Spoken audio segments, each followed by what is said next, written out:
Hey, welcome back to the channel, everybody. So, still working on the passive seat belts on our Jaguar XJS, and I wanted to shoot a little video of what I've done to repair the cables that were broken. If you remember, if you watched before. Now, these parts are no longer available from Jaguar. Everybody knows there's a lifetime warranty, but basically what's wrong with mine is the cable is broke inside the little pulley mechanism. So what I decided to do is get some stainless steel 4mm coated aircraft cable, and decided that I'm going to go ahead and remake the cables themselves and then take all the attachments off. And hopefully with this process that I'm trying right now, we might have operable seat belts.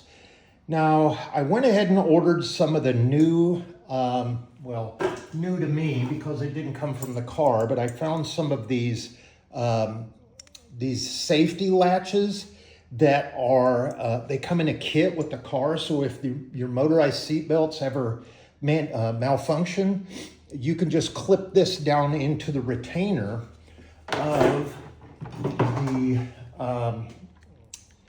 mount attachment on the side of the car. And they just, just go like that. And then there's your little release. So like that. And I think I explained that in the other video. But what I'm going to do today is I'm going to do some hands-on with you guys. And we are going to, put a new metal, let's call it a ferrule or fitting, on the end of this aircraft cable. As you see, I've already got the attachment on there, and I still need to mount the buckle attachment on it, but I'll do that here later on off camera. What I wanted to show you is the parts that I've used, the measurements, the links. I've got the micrometer over there, and hopefully in the future this might help one of you that have one of these XJSs, XJ6s that have the passive restraint motorized motor mouth seat belts. So let's get into it. What you're going to need, your cable length is exactly 82 inches. Now you can go a little bit more or a little less, but what I've measured when I took off the old cable that's all stiff and broken, I measured it was 82 inches exactly. So my aircraft cable that I'm using a 7-strand woven, I'll show you right there, stainless steel, and I think this has a tensile break strength of like 275 or 300 pounds, which is much better than the old steel wire that was used. Obviously it gets corroded down in the plastic sheathing and stuff like that. This is PVC vinyl coated. This little attachment is from the old seatbelt cable. And you'll see this little metal ring right here. That's basically a cable stop.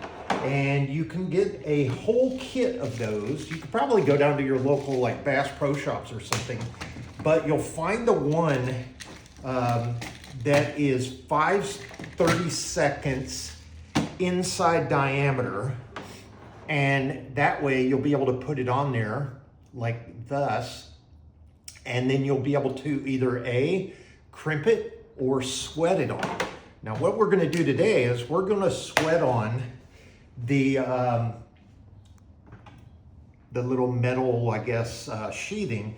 And what this does is on the end of the cable, it's bent. And so it's to sit down in here to keep this nice and tight, okay? So, again, on your aircraft cable, you need 4mm outside diameter. It is 5/32 of an inch cable. So the metal part here, 5/32 coated to a diameter of 4mm. Now that's critical on the 4mm because It has to go through all of the fittings. It has to go through all of the attachments, as well as your guide rails and everything. So get you a set of those. I would recommend getting steel versus the aluminum. All right. Next thing is, once you've cut your cable, and I would highly recommend a Dremel or a cutoff wheel to cut. It's going to work a lot better than wire snips or something like this. Okay. You're going to need, I like these little bakery torches. They come in really handy whenever you're looking, you're working on small little parts like this. You're going to need some flux, liquid flux I like to use. You don't have to, you can use the paste flux, okay? You are going to need your wire stripper, and I'll show you that in just a minute. And you'll need some solder, simple as, you know, small diameter, large diameter, whatever you want to use. I like this small diameter to get down whenever we go to sweat this. So we'll show you that in just a minute. And then you need just a cup of cold water, and I'll show you why here in just a second. Now, the reason that you need your wire strippers is in order to get the little end piece on your cable, you need to strip off a little bit of the sheathing. You also are going to have to strip off some of the sheathing on your cable to get your seatbelt attachment on, and your cable stops, as well as your little guide for your window rail, if you will, that this slides up and over, okay? What you're going to want to do is take the end of your cable that you need to cut, get where you need to get it, remove the sheathing. You're going to take your 12 gauge stripper hole, and you're going to move it just like this, and you'll feel it when it gets down to the cable. Okay, next thing you're going to do is you're probably going to have to stand on it on the floor, but you're going to take your 10 gauge stripper hole, and you'll take that, and I'm going to put this on the floor so I can stand it, because it's very hard to pull this. You want the flat part of your strippers up, okay? There's other kind of strippers you can use, wire strippers. I like these cheap ones, but you basically pull just like that, and you'll have a nice unsheathed cable. Now, what are we going to do with this? Well, we're going to put that little fitting on. So what am I going to use? Well, I'm going to use 4mm copper instead of this cheap brass stuff. Copper tubing, and you can get this at probably Amazon would be the best place to get it. I had a whole pack here left over from projects many years ago, but sometimes they don't, the inside is not the correct diameter, so you'll need to get a drill bit that's just probably 3.11 millimeters, so you'll be able to drill out the inside of your copper tube there. Then you'll be able to slide it right on to your cable. Now what we're going to do next is we're going to get this set up so we can sweat some solder into our cable. I'll get it set up in the camera here so hopefully you guys can see it. Let's see here. I'm going to use this as kind of a hold down. Let's see. How about that? Hopefully you guys can see that. Let me move this one out of the way. Now what I'm going to do is I'm going to take my torch, and I'm going to very gently, I'm going to try not to burn my table here, but I'm going to very gently heat this up, as well as my little copper tube here. And make sure you have some pliers handy or something like that so you can hold the copper tube. This stuff is going to get hot. Okay, so watch for fire, make sure you're wearing safety glasses. Things have a tendency to pop. And if you have a fire extinguisher, I have mine over there close by. So here we go. We're gonna heat this up just real gently, just like that. Then we're gonna take our liquid flux. If you're using paste, that's fine. You can put that right on there. We're just gonna drench this so it gets down into the metal strands of the cable.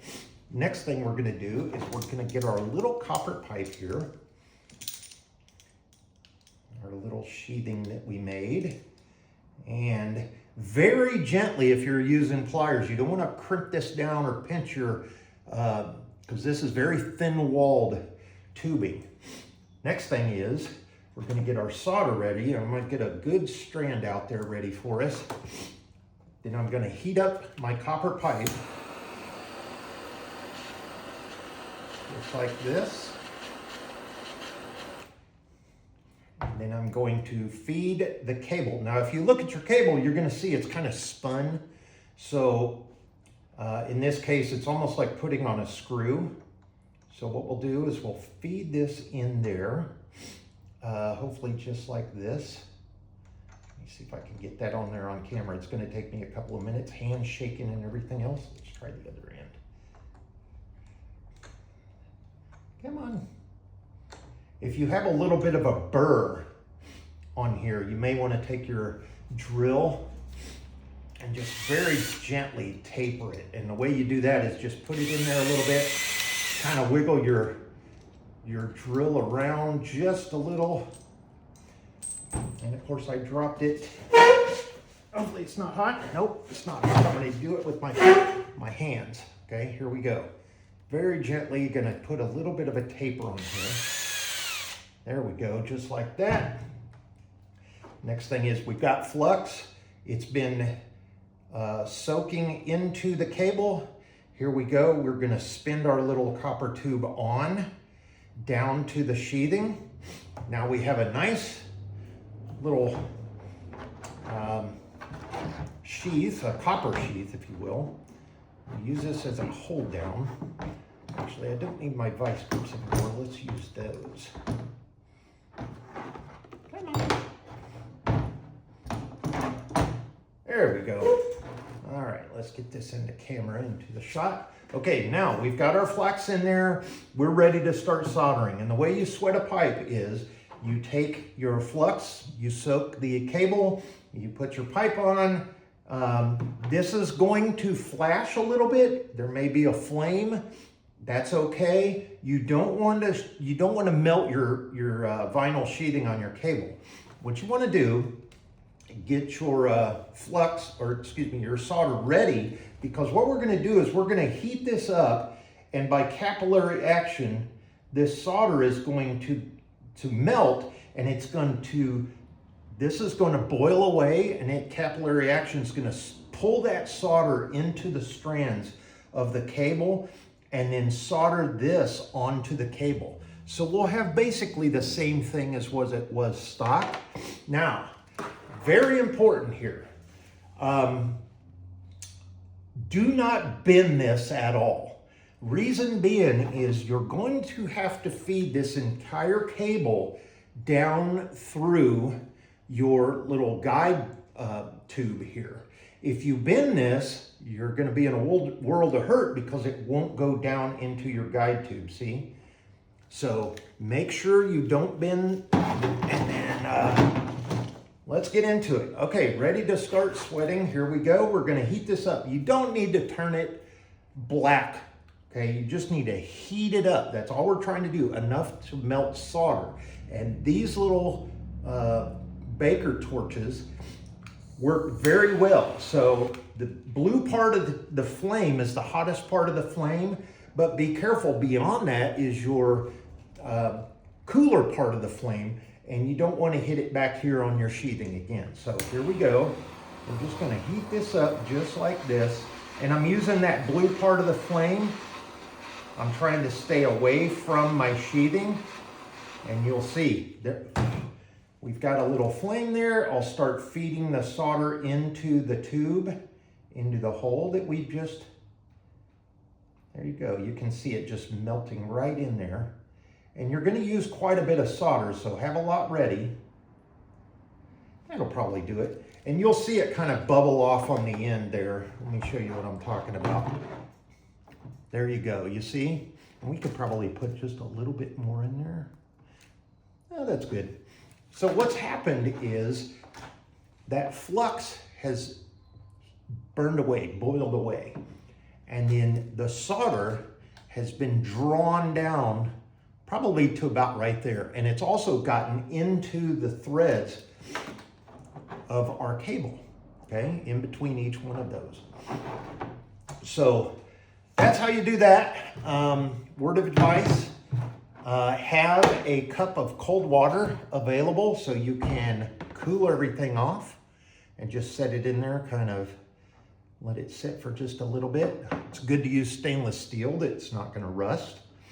And your copper may turn a little bit, I guess it may turn not as shiny. Over time, that has a tendency, you know, copper pipes tend to corrode. So if you want to, once you get it all together, coat that with some assembly lube or something like that. And then when I come back on the next video, I'm gonna show you how we're going to wind this into our motor. But for now, let's go ahead and feed our cable through, and you'll look right down in there, you'll see where it needs to go. And feed it through our frame mount. You can see it's coming out right there. And we'll pull this all the way down. Now again, I don't have the buckle on, so it's not gonna hurt anything. And there we go. We have a new, I've got it fed all the way down in there. I've got this end ready to go. So in the next video, I'm gonna show you how we are gonna wrap this around and bend it and then put our cover plate on with the motor out, because remember, we wanna be able to turn this.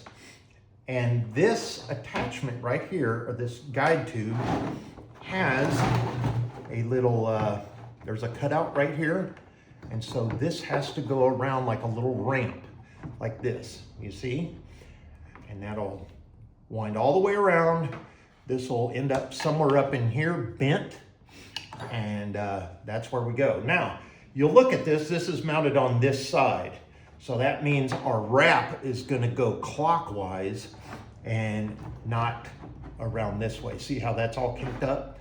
And there's a little ramp here. It's kind of cool how these are made. And there's a little ramp inside of here that causes this to wrap around on itself almost perfectly like that, okay?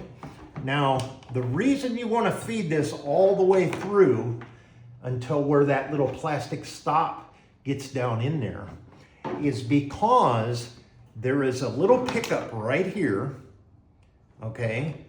And if you turn this assembly like this, you see that? So that tells everything when to cut the motor off, all of that kind of stuff, or if it gets bound up. So we've got to make sure that we have that pickup click right on it before we start wrapping around and putting this, and then we'll put this on top. Now, the reason I've got the motor out is because I'm going to wrap this all the way around like this, bend it, put this cover on, and then wrap it around, okay? And we'll come back in the next video, I'll show you how to do that. I've already done this one time on the other door or other seatbelt mechanism. And you know what, folks, this is not your safety mechanism. Like I explained before, your latch and your frame mount is your safety mechanism. All this cable does is feed the guide up through the channel. Now, there is a very critical thing you need to remember whenever you're doing this, if you're going to attempt it.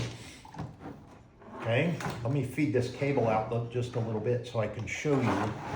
All right, this little plastic guide, if you will, has two sides. One is kind of flat, blunt, and rounded, and then the other side is almost flat.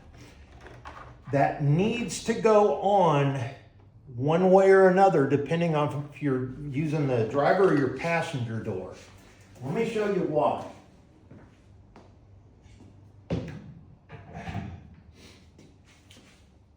This is the passenger door cable guide, you know, the metal frame that goes around your door. And if you'll look right here, this round hole right here with the little notch in it, that's where your seat belt mechanism is going to ride, down in there and then back in that guide, just like that. It's going to go around just like that, okay? The critical part to all of this is, well, A, getting the seatbelt attachment on there, up or down, left or right, because that's got to go latch correctly. But you also have to get this piece, because this piece also has to ride in the little channel. And if you get it backwards, you're going to not be able to guide it into the channel. See what happens? This is the driver's side, so that's why I've got this set up like this, okay? If I spin it around flat, it won't even go in. You're binding everything up, just like that. There's no way for that to go in it. That has to go into the correct way. Now, if this was the other way around, I would be able to put that into that guide. So double check this little plastic fitting. As far as your cable stops, that's what those are called, cable stops. It's basically just a very short piece of thick tubing. And let me grab a big one just to explain what those are. You've probably seen these around on other cables, but it's just basically that. It goes over your cable, and you have to kind of fiddle it around because you've got to get the cable through that plastic and then also through this, and then also when you do the other one on the very end. The last thing that goes on the tip of this cable is a little like mouse guide. I'm going to show you what those look like. Oh. They look like this. It's like a little vinyl nub with a hole in the back. And those go on the end. When I was taking them off, they cracked in half. So what I'm going to use is some vinyl cable caps.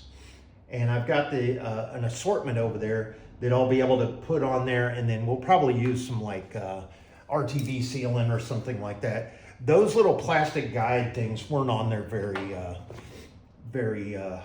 tight at all. They basically came off, and when I opened it up, it was cracked. So, and with that, I think we're going to end the video. If you have any questions, comments, laughter, haha, don't do that, let me know. If you need any questions on what I used, I think I went over everything, but yeah, this is a pretty easy project. Once you get everything apart, make sure that you've got everything lined up and assembled correctly before you start crimping down or before you start sweating your end pipe on there. That does look really nice, doesn't it? Looks like a professional did that. So we'll be able to bend that just like this one was. We'll probably use the same end just like that, or the same length, and that's going to be critical because on this, if you put it too far down in there, it's going to hit right there. Watch, see, it's going to hit right there. So that can only go down about that much, which if you look the stock one, that's about where it went, right at the edge, and then it was bent around just like that. So using the original as a guide, and then when I come back in the next video, we'll have one. I'll show you how we're going to wind this, how we'll put the cover back on, we'll lube the motor and the gears, and then attach everything, and then we'll have a complete assembly, and it'll be ready to go back in the car. and for a test, see if we work. If it didn't, we've got an assembly again, and then we could just pop the fuse or the relay on these cable mechanisms, and we'll just use those little attachments. Now, I thought about getting 3-point harnesses for the car, but nah, you know. You also notice over there probably I've got my gauges ready to go in the car. I did get the blower motors back in. I actually got some very good fabric wire tape. If you guys haven't used that, it's much better for using automotive wiring or using on automotive wiring than this plastic cheapo stuff. And this is some professional stuff. This is that Scotch Super 33, super sticky, but it's not as good as that that fabric vinyl or vinyl fabric electrical tape. I think this is what they call it, and it works wonderfully. The other thing that I've got, I just finished putting the foam housing glued back on the lower part of that, and then over there on the workbench I've got the foam glued back on for our LED rear taillight. And then I've got some of this Scotch or 3M actually Super 77 adhesive this morning, and I am going to attempt to peel just the top of this glove box back and spray it up in there, and then so it's nice and adhered just like on the lower part. I don't want to redo the entire glove box. Just need to fix where it's hanging down. So let me pop you guys off of here and I'll show you. Bear with me. All right, there's the car. There, yeah, we'll do the headliner together here in just a little while. There's all the pieces together. I got my LED little fluorescent light there that doesn't heat up, so because I was running out of light. But you guys can see I've got, oh, hi mirror. No makeup today, but I've got everything ready to go. I've got the blower motors back in there all rigged up. I'm not gonna put the, I'll put the gauges in, but I'm not gonna put the lower panels in until we turn that switch. And I think we're gonna be okay, because guess what else? I got the new relays. So I popped out the old relays out of the blower motors, and I'm using, these I believe are 35 amp, this version 34, that 003510-34. That's your amperage. On the other ones I've got, I think the stock ones they call OEM replacement, but I did get the Hella and I put them in, and I think they're 40 amps. So using a larger relay is okay. It will down convert to a less powerful amperage. You just got to make sure that you don't, put a bigger fuse in your fuse panel. So we're going to try that. We'll see if it'll work. But things are coming along nicely. Pardon the mess. I've got little bitty projects all around, but I'm going to go ahead and I'm waiting on that sealant to finish, and then I'm going to put the gauges back in, connect them up. I'm still waiting on the, I guess UPS or FedEx or however they sent my sending unit disappeared. So I'm going to give that about a week and then ask for a refund and order a new one. But in the meantime, I'm going to finish all this, and then I'll do a separate standalone video. I'm going to use some saddle soap like we did on the Cadillac SRX and clean up these seats. And I'll do this one here. This is the driver's side. We'll put that up on the table here, and then I'll show you how to do the saddle soap and wipe it off and get all that 37 years of crud out of there. So there's the tools you're going to need for this project, but hopefully this will help somebody in the future. If not, there's other videos out there, and watch them and watch mine and see if you put them together, and you'll get a lot of information. So thanks so much for watching. If you like what I do, if you like the car, if you have any comments, by all means, give me a thumbs up and consider subscribing to the channel. Thanks so much for everybody out there teaching the next generation what to do and how to do it, and to get back into working on things instead of just buying brand new stuff all the time and throwing it away. Take care and have a wonderful week.